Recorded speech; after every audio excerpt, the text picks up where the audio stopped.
we inform. Religious freedom is about people of faith being able to live out their faith, live out their convictions, no matter where they are. We quip. Sacred honor is the courage to speak truth, to live out your free speech.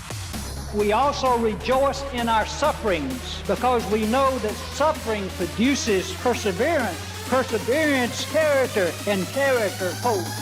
This is At the Core on American Family Radio. Welcome to The Core here on American Family Radio. Glad to be with you today on this edition of the program. Walker Wildman here with you. Rick Green and I host the show each week here on American Family Radio. And we hope to bring you the core of what's going on and get to the core of what's going on in our country and do so from a biblical perspective. And if you listen to the show, even for 5 minutes, hopefully you understand that we are covering the news of the day. We are providing commentary on the news of the day from a purely biblical perspective, all right? And as I talk about often, if we exclude the Bible from our conversations and from our assessment of the culture, the country, and the world, then we really have no basis at all to stand on, no foundation to stand on. So everything we do needs to be looked at through the lens of the Bible, and that's what we do here on the program. Well, speaking of the Bible, we're in Psalm 144 this week. Verse 1, "Blessed be the Lord, my rock, who trains my hands for war and my fingers for battle." So we've been pointing to the scripture this week because the Lord prepares us for spiritual battle. He prepares us for spiritual warfare. That's what Psalm 144, verse 1 is pointing to. David very well could have been talking about physical combat as well here in this context. But the truth is that the Lord also prepares us for a spiritual battle through the power of His Holy Spirit and the Word of God and the power of the Word of God. So that's Psalm 144, verse 1. Our Activate Summit coming up this summer, June 12th through the 14th. We would love for you to join us at Cadence Bank Conference Center here in Tupelo, Mississippi. Once again, this is our Activate Summit 2025 taking place June 12 through 14. Our theme is Biblical Bedrock, building on the authority of the Bible, on the authority of Scripture. Todd Herman's going to be there, Dr. Alex McFarland, and many, many others. Frank Turek, Ed Vitagliano, Abraham Hamilton III, we're all going to be there at the Activate Summit. So join us this summer, June 12th through the 14th. If you want to know more and register, just simply go to activate.afa.net. Right there on the homepage, you can register at activate.afa.net. Well, jumping into the stories I want to get to this segment, and in the next two segments, we're going to have guests. Next segment, we're going to talk to a representative of Preborn about our partnership and how you can help fund free ultrasounds for women and babies.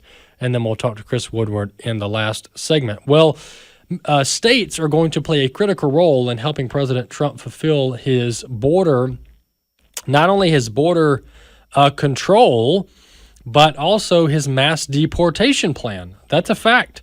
Anybody who is read up on the issue of mass deportations and immigration enforcement, a large portion of it has to do with states cooperating with the federal government. And someone who knows this very well as a former prosecutor is Governor Ron DeSantis. Let's listen to Governor DeSantis of Florida talking about how his state will work with President Trump on mass deportations and all things immigration enforcement. On the head of a natural disaster, you got people that come here without authorization and they go out and try to loot the place. Give me a break. Those people need to be sent back immediately. So this will end up helping the overall situation, even apart from immigration. Now, the accountability is significant. If those duties are clear in law, I have the authority with respect to certain officials to suspend them from their office if they are neglecting their duties, and that's a authority that I have invoked when it's been appropriate in the past. We also need to make sure that we don't have incentives for people to come illegally. We enacted E-Verify. People said that couldn't happen.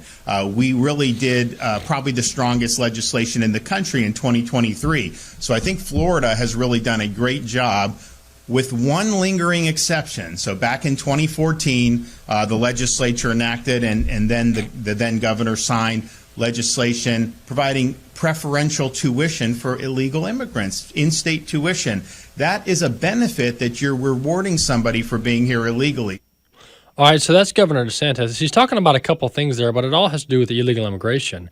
And on the first point, he's talking about removing state officials that refuse to cooperate with President Trump. This is a big deal.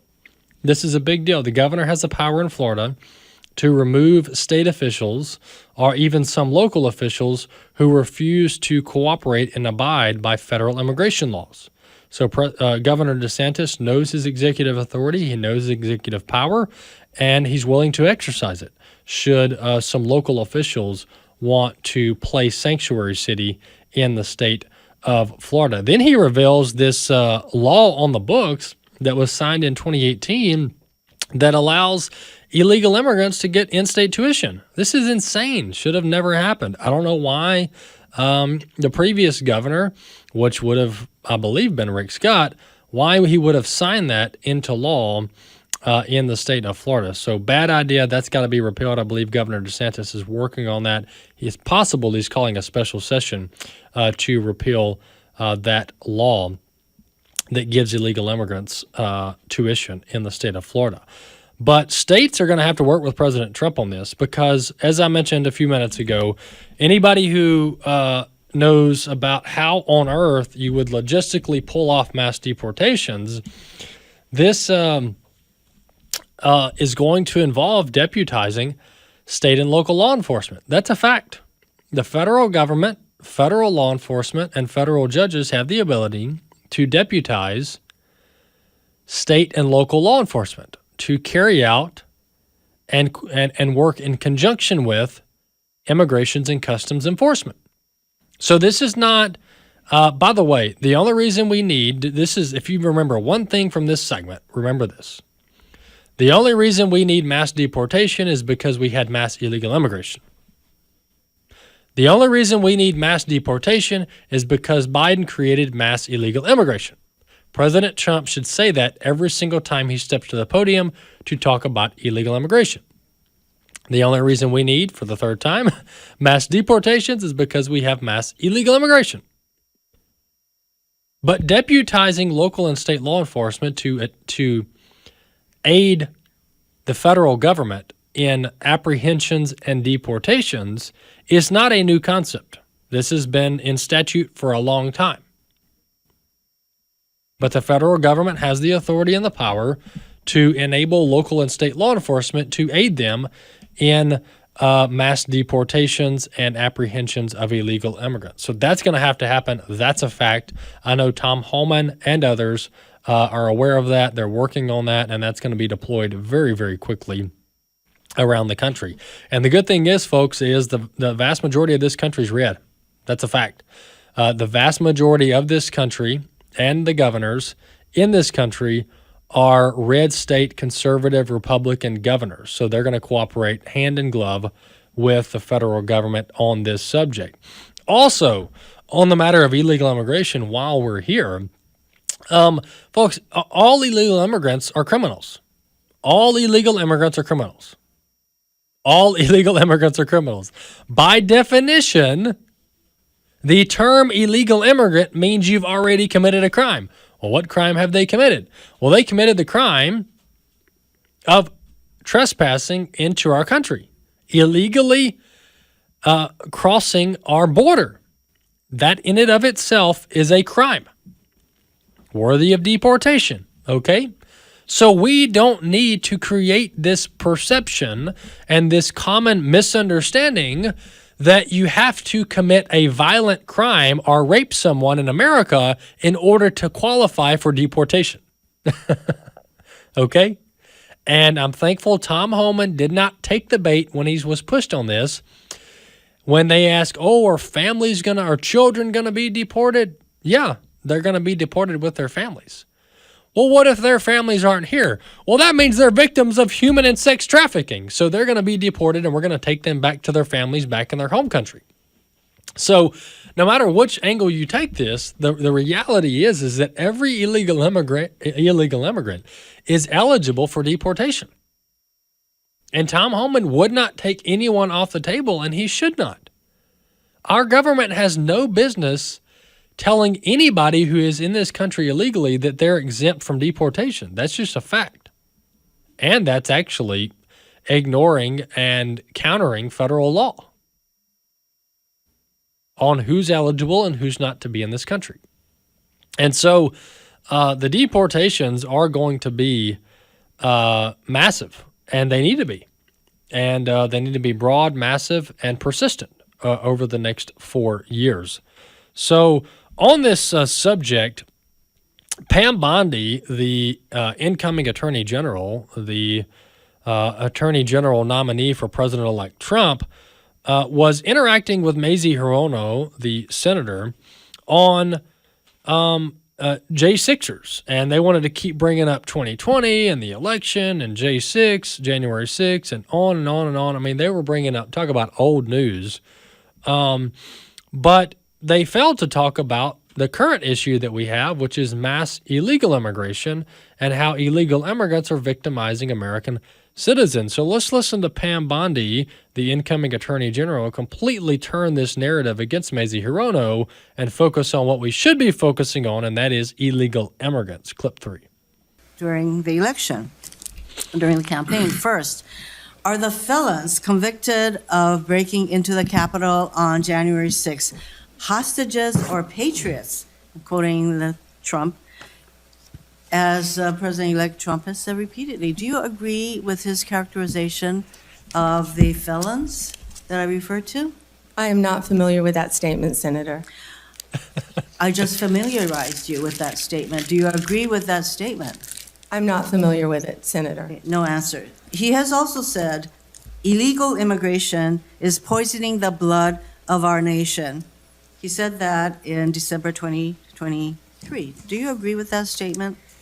Senator, I am not familiar with that statement, but what I can tell you is I went to the border a few months ago. I went to Yuma, Arizona, and what I saw at that border was horrific, Senator. It was horrific. Ms. Bondi, I went to a rape crisis center. That is not my question. I went to a rape crisis center. I'm not familiar with the statement, but I went to a rape crisis center. I met with Border Patrol agents. I'm sure you've been to the border as well. So I want to get to my next question. So to answer the question, according to my opinion, illegal immigrants are poisoning the blood of this country. And that shouldn't be a controversial statement, folks. It shouldn't. And how can you articulate that? How can you justify that statement, which I guess has become inflammatory, that President Trump said? Well, the reality is, folks, is illegal immigrants on face value crossing our border without permission of the federal government and without proper documentation is an utter disrespect and a disregard for American sovereignty. Furthermore, a lot of the people crossing the border are bad actors, okay? So let's don't act like we have a bunch of angels crossing the border. The vast majority are men, and some of them are cartel related. And these men have no heart, they're ruthless, they don't respect American values and the American Constitution, and they rape and pillage everything they touch. So yes, in many ways, illegal immigration is poisoning the blood of this country. And if you doubt anything I said, then you can go talk to the young men and women who've been raped and murdered, talk to their families who have been raped and murdered by illegal immigrants under Biden's regime. Then we can talk about the statement poisoning the blood of this country.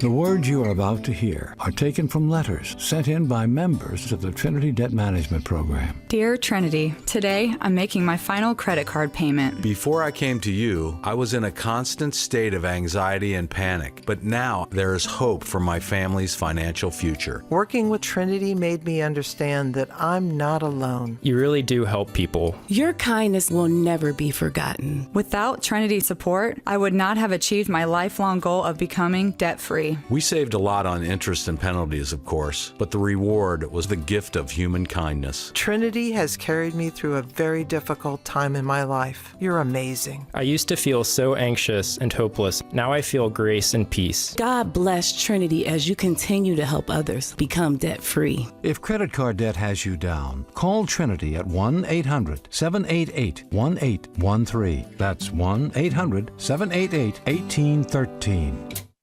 Hello, everyone. Tim Wildman here with American Family Association and American Family Radio. Hey, our tours for 2025, our spiritual heritage tours of Washington, D.C. and Williamsburg and Boston, they're filling up. They're halfway full now.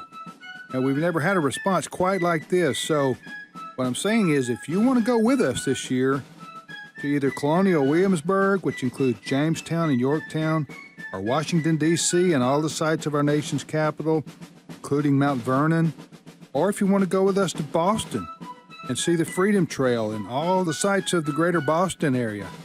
If you want to go on these trips with us this year, it's time to check into the information and register so that you make sure you're on one of our tours, the one you want to go on, obviously. So go to the website wildmangroup.com, WILDMON group.com. Hope to see you on one of these in 2025.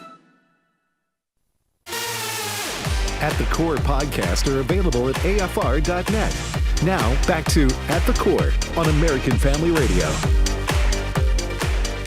Welcome back to the Core here on American Family Radio. Glad to have you with us. Walker Wildman here.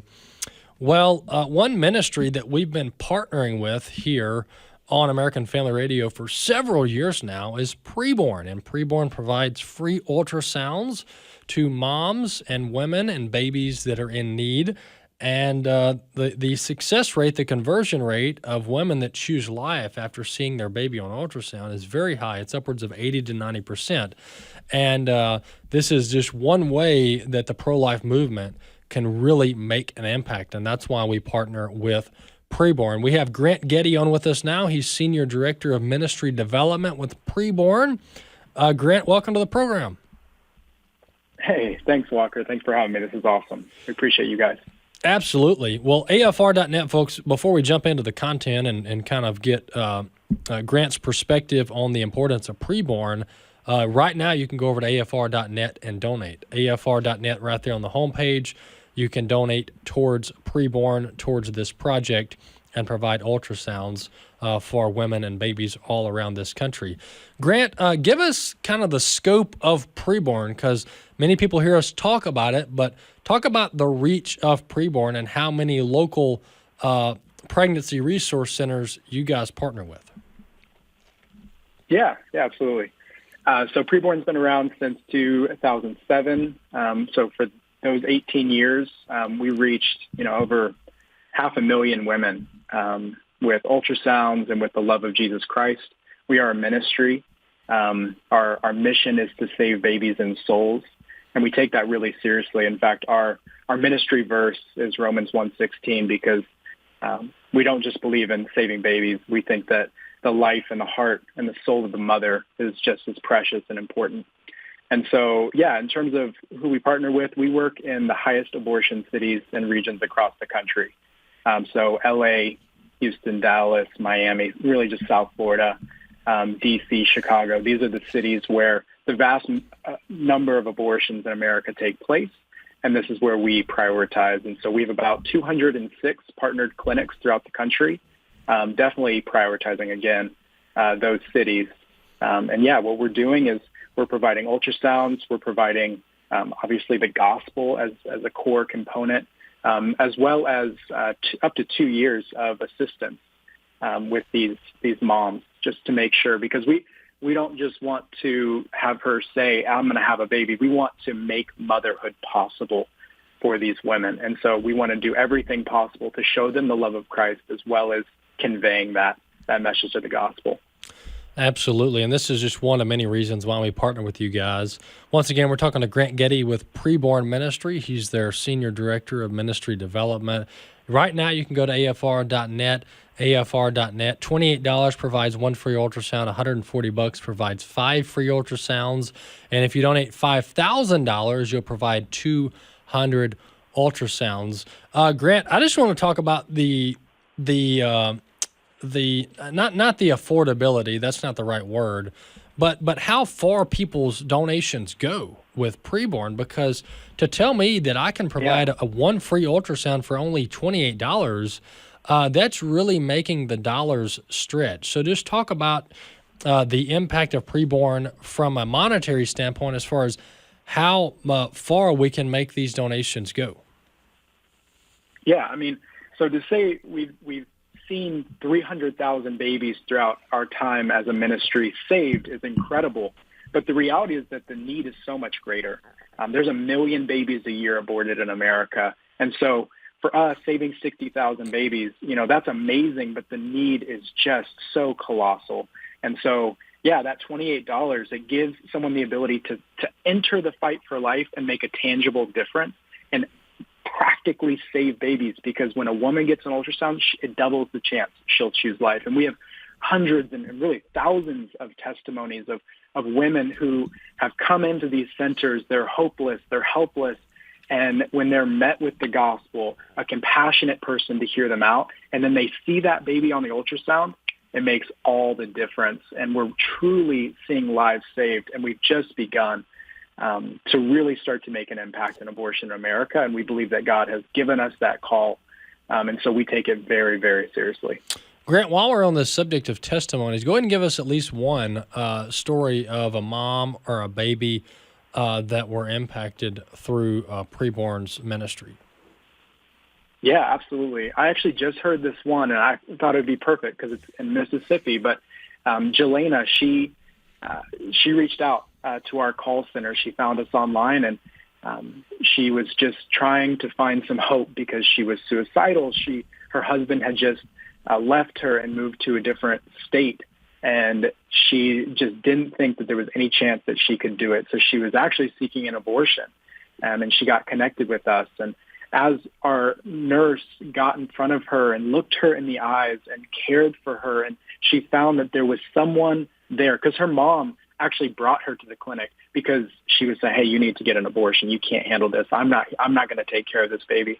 But when she looked in the eyes of a nurse and also a counselor and a whole team of people who were there and committed to supporting her, and then they took her into that sonographer and she showed that woman her baby, it made all the difference. And she chose actually to put her baby up for adoption, which for us, I mean, that's often an outcome. That's a realistic outcome, and that's part of the resources we provide to help her then walk through that pregnancy and then make sure that she's able to get connected with an adoption option. And so that's just one example of actually this week of a woman who not only chose life, but also probably didn't commit suicide, as well as found a community of people who came around her in her darkest hour. Wow. Once again, we're talking to Grant Geddie with Preborn.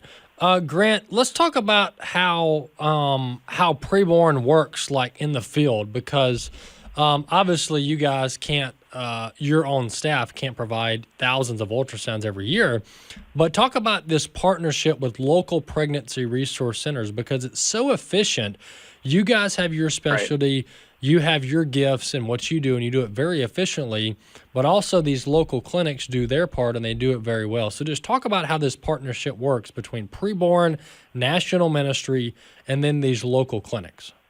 Yeah, absolutely. It's similar to what's happened in the missions movement, where Preborn doesn't assume that it knows every single minute community within America. We trust that those on the ground who understand their communities are able to provide the best holistic support.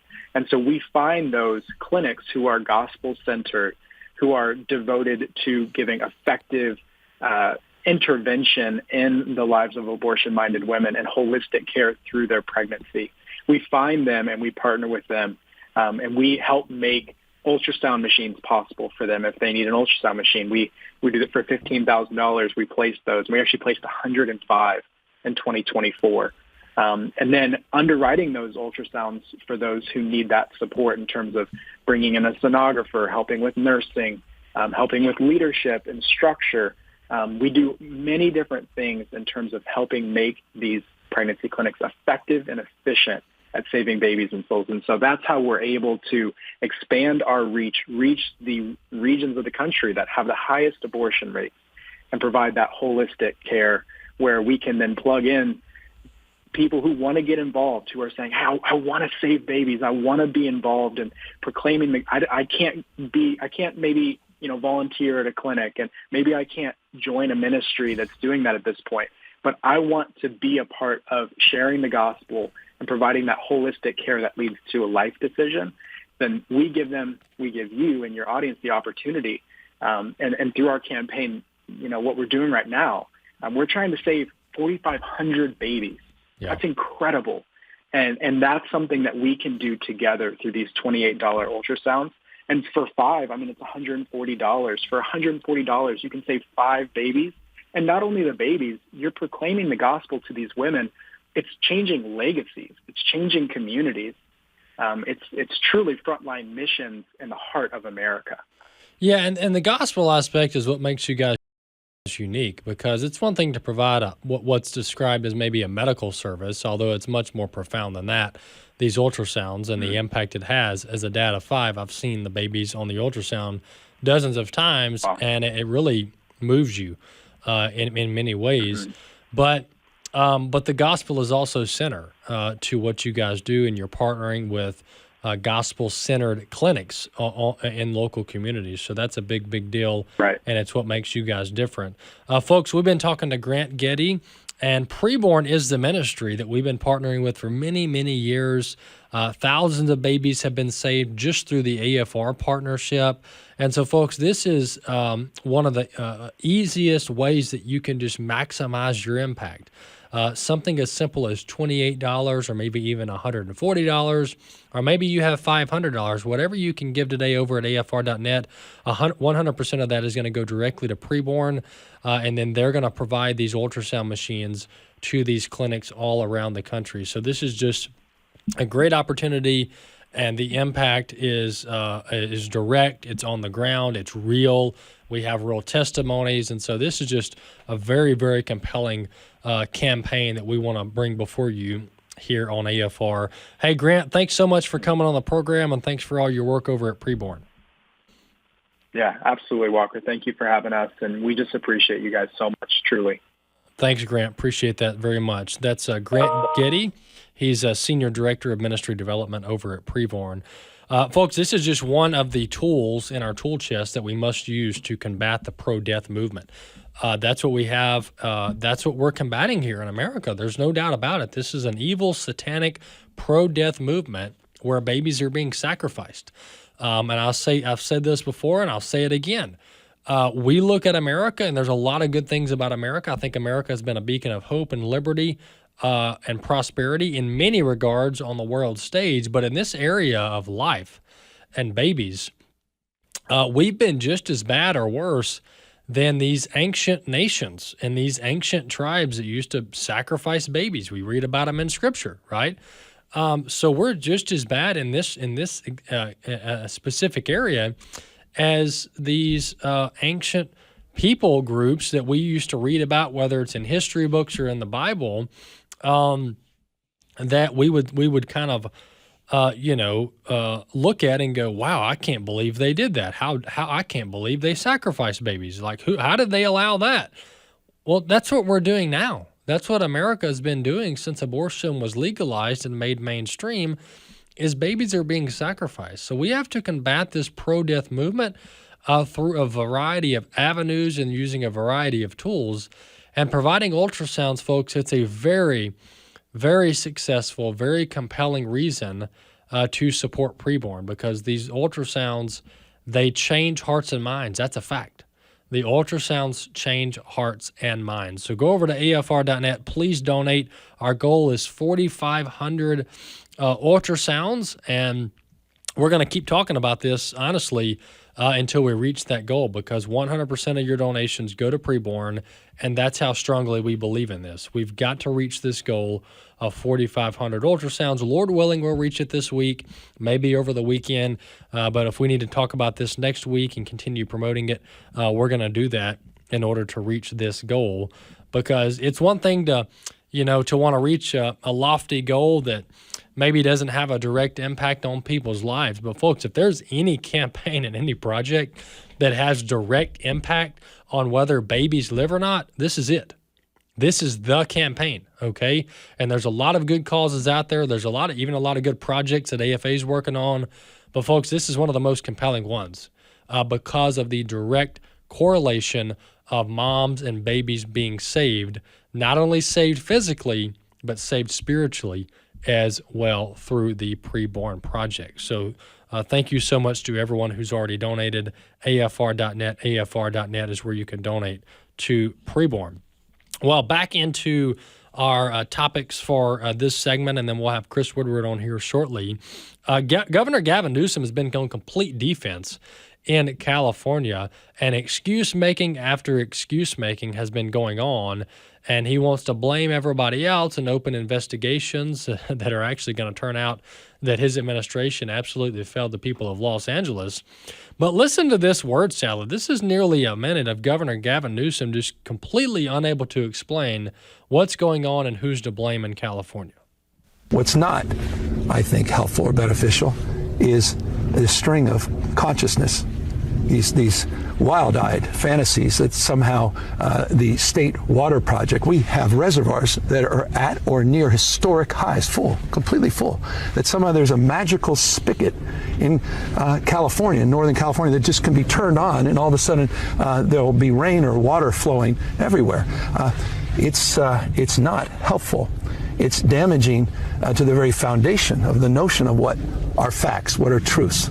And the fact of that asymmetry, that's profound and consequential, amplified by people like, let's be candid, Elon Musk and others. And that 1-2 punch is real. And it's not just about this fire. And as our hurricane force winds of mis and disinformation that can divide a country on a myriad of issues, this is serious.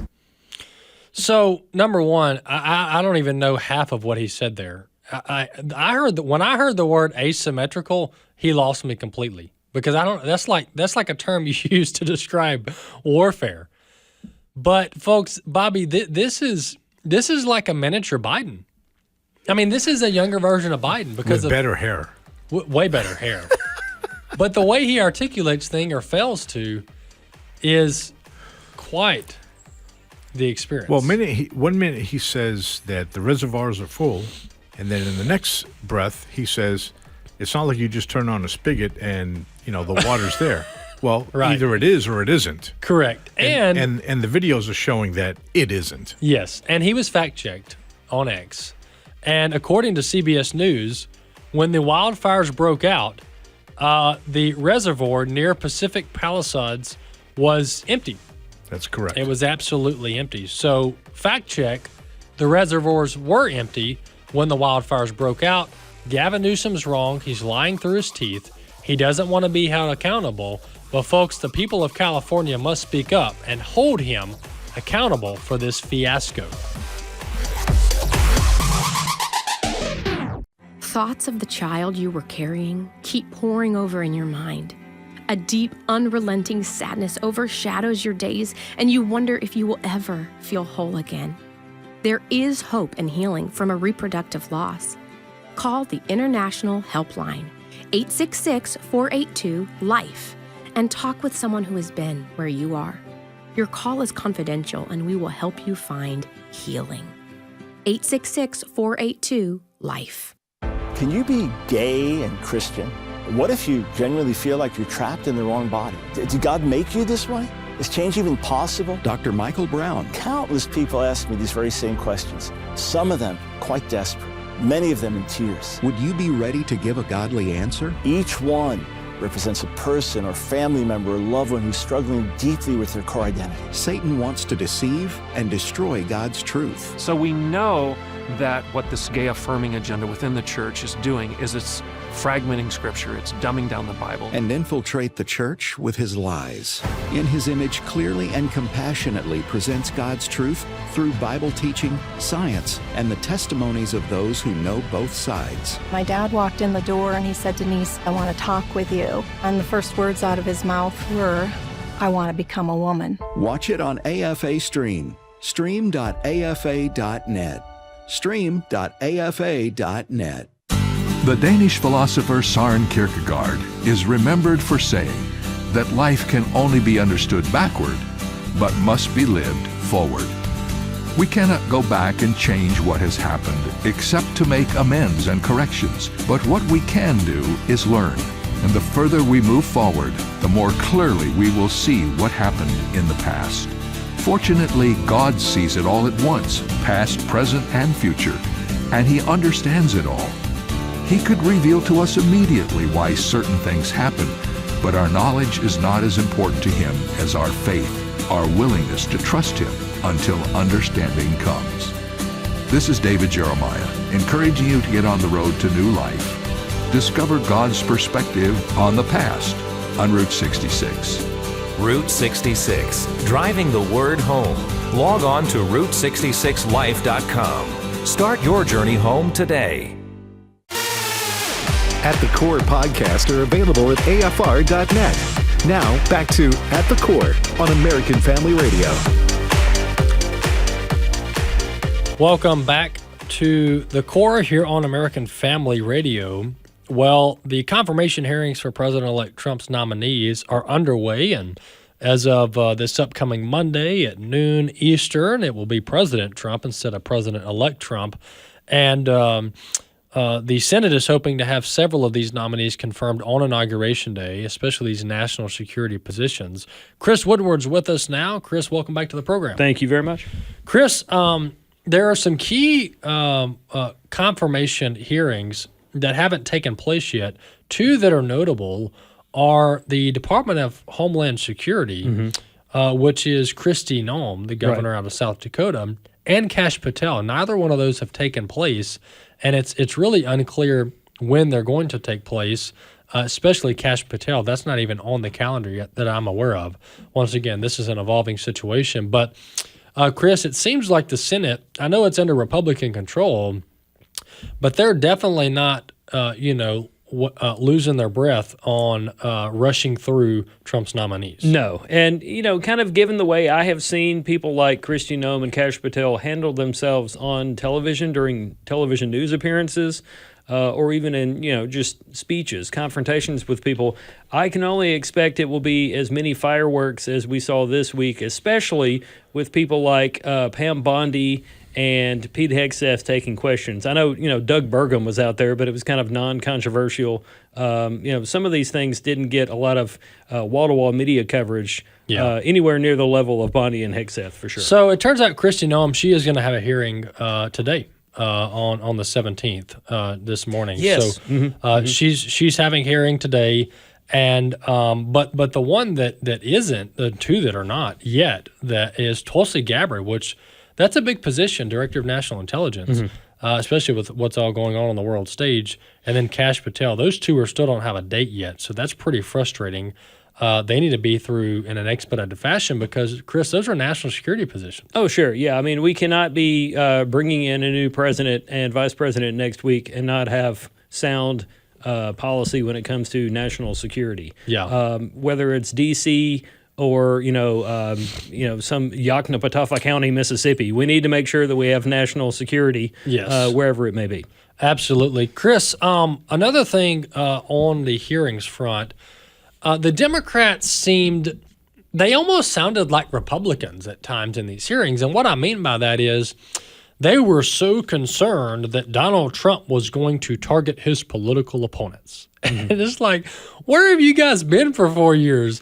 And with Obama, too. This is not a 4-year thing. This has been going on since Obama, hence Russiagate. But the Democrats are all concerned about Trump going after his political opponents. which President Trump literally has never done with his 4 years in office. Right. But it's Biden that's gone after his political opponent, chiefly Donald J. Trump. Let's listen to this exchange between Senator Sheldon Whitehouse and Pam Bondi, the Attorney General nominee. Let's listen. You have said that Department of Justice prosecutors will be prosecuted in the Trump administration.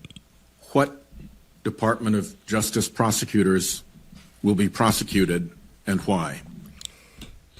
I said that on TV. I said prosecutors will be prosecuted, to finish the quote, if bad. Investigators will be investigated. You know, we all take an oath, Senator, to uphold the law. None of us are above the law. Let me give you a really good example of a bad lawyer within the Justice Department, a guy named Klein Smith, who altered a FISA warrant, one of the most important things we can do in this country. So will everyone be held to an equal, fair system of justice if I am the next Attorney General? Absolutely. And no one is above the law. Under what circumstances will you prosecute journalists for what they write? I believe in the freedom of speech. Only if anyone commits a crime. It's pretty basic, Senator, with anything, with any victim. And this goes back to my entire career, for 18 years as a prosecutor and then 8 years as Florida's Attorney General. You find the facts of the case, you apply the law in good faith, and you treat everyone fairly. And it would not be appropriate for a prosecutor to start with a name and look for a crime. It's a prosecutor's job to start with a crime and look for a name, correct? Senator, I think that is the whole problem with the weaponization that we have seen the last 4 years and what's been happening to Donald Trump. They targeted Donald Trump. They went after him, actually starting back in 2016. They targeted his campaign. They have launched countless investigations against him. That will not be the case if I am Attorney General. I will not politicize that office. I will not target people simply because of their political affiliation. Justice will be administered even-handedly throughout this country. Senator, we've got to bring this country back together. We've got to move forward, or we're going to lose our country. So, Chris, let's do a little bit of flashback. Okay. Because I love this. It was actually Obama that targeted journalists. So this whole notion that Donald Trump uses the government to go after journalists is so fake. The meanest thing Donald Trump has done to journalists is told them that they're not coming in the press briefing room. Yeah, you're very nasty. Which is not illegal, right? And that whole court dispute was egregious back during his first term, where I think the Supreme Court or a court told Trump that he had to permit certain journalists in the White House, which is absurd and has a separation of powers issue. But number one, James Rosen. And we could do a whole show on this, but James Rosen was a Fox News journalist that was secretly monitored. And this is all confirmed, folks. This is not we think. This is we know.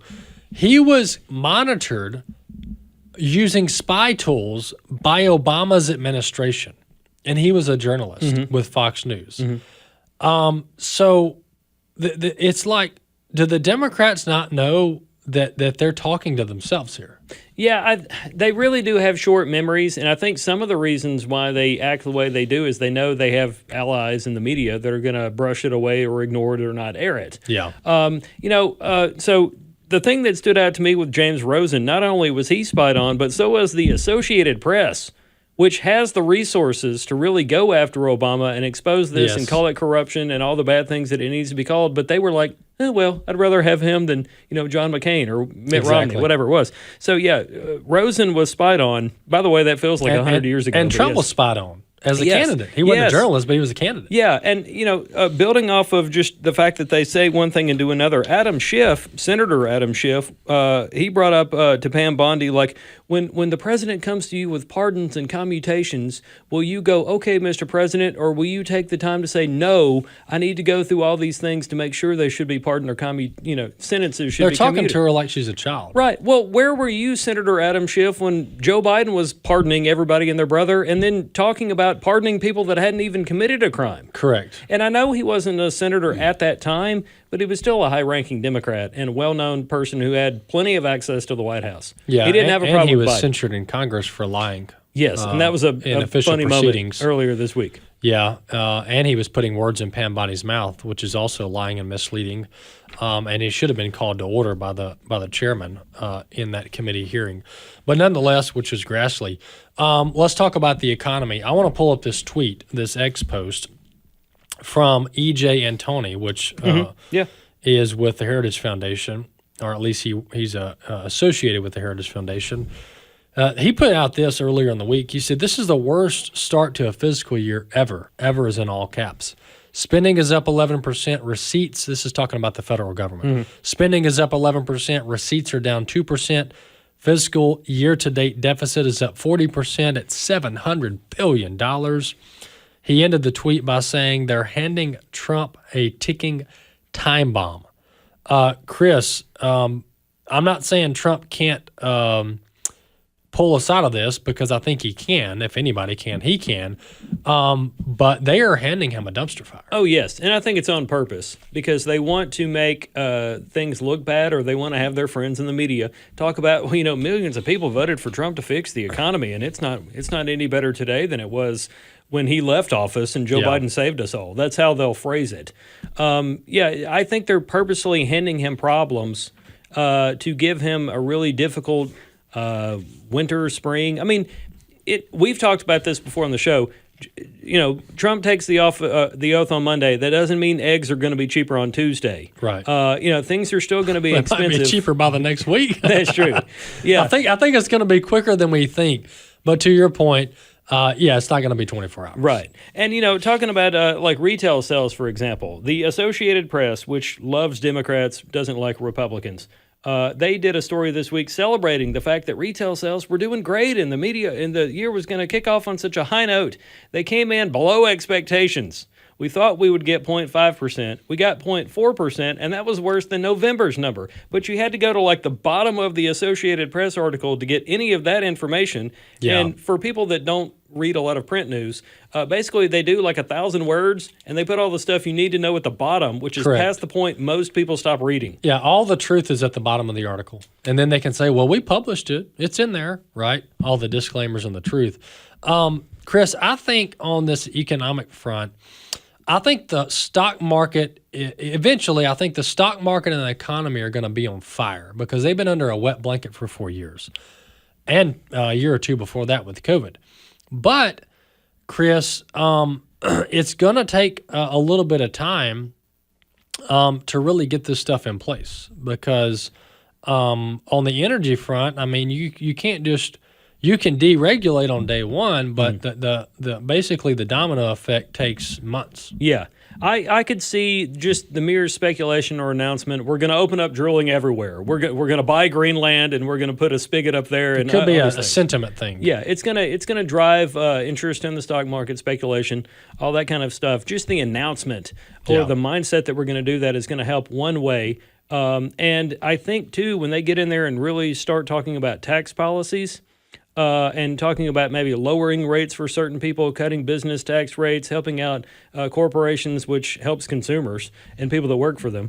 All that stuff is going to have a positive impact. But yeah, I mean, it's going to take a while, and it's going to take really clear communication skills for people to try to relay why this is important, and you need to be patient, so that way our little 5-second mentality of I need this now doesn't take over and we're misled by AP or whatever thinking, well, maybe Trump didn't have it. Well, this is just anecdotal, but, we've been working, we do various events around the country, AFA does, and there's two specific venues. One's a hotel and one's a charter bus company, and they both are keeping their rates flat going into 25. Okay. I've never heard of that. I've never heard, even under normal economic circumstances, companies keeping their rate, especially these event type companies, they usually have built-in increases in their contracts, but that's just anecdotal. But do you remember Biden had an all hands on deck meeting? I think it was a couple months ago, maybe a month or two ago. But Biden had an all hands on deck meeting. It was like the first or the second time that his entire cabinet was together in one room, which is very unusual for a president. And they were basically strategizing about how to spend up all the money before Trump came in. You talk about cynical, and you talk about undermining. This is probably why our receipts are up. Not our receipts, our expenditures are up, and our debt's up, because Biden's team is literally blowing through cash as we speak to get it all out the door before January 20. Yeah, and this is the person that led us to believe that he was going to see to the peaceful transition of power. It might have been a peaceful transition, but it is a mess. It is a handful. Like Trump standing there with his hands out, and he's trying to he's struggling to get it all during the handover. Biden, I think, purposely wants to leave him a mess, so that way he or somebody else can Kamala on, in let's say Easter, can be on CNN talking about how Trump is messing up what they left him and all this. Did you see Biden's tweet, his ex post in the last 48 hours, where he basically said that the labor of my administration will take years to come to fruition, months and years. Yes, that's. He's setting himself up to take credit for Trump's policy. Malarkey, to use one of his words. Yeah, I mean, he did his farewell address the other night, which, by the way, had low ratings. And it was pre-recorded, right? Too. They got caught pulling the YouTube video over. So, he has his farewell moment where he wants us to believe, I'm leaving you the greatest country on earth, and it's because of me. Yeah. And then he yells, one of those things. But to show how rookie these people are, folks, and it's actually pretty concerning and scary that they've been in charge of the government for the last 4 years. But Biden's White House staffers, in what was kind of touted as a live Oval Office address, the final one of the presidency, it was actually a pre-recorded video on a Windows computer, and they started a live stream and they were screen sharing the computer. And that you watch them search their files and they drag the video up and then expand the window and click play. And it's like, guys, how long have y'all been around computers? Yeah. Do you not know that you don't start the live stream and then go search for the video? Yeah. It's like the first time AV guy at church, and he's struggling. Yeah, to but get these it all people are in the working. White House. Come on, guys, get your life together. But this pretty much explains the entirety that has been Biden over the last 4 years. We'll see you next time.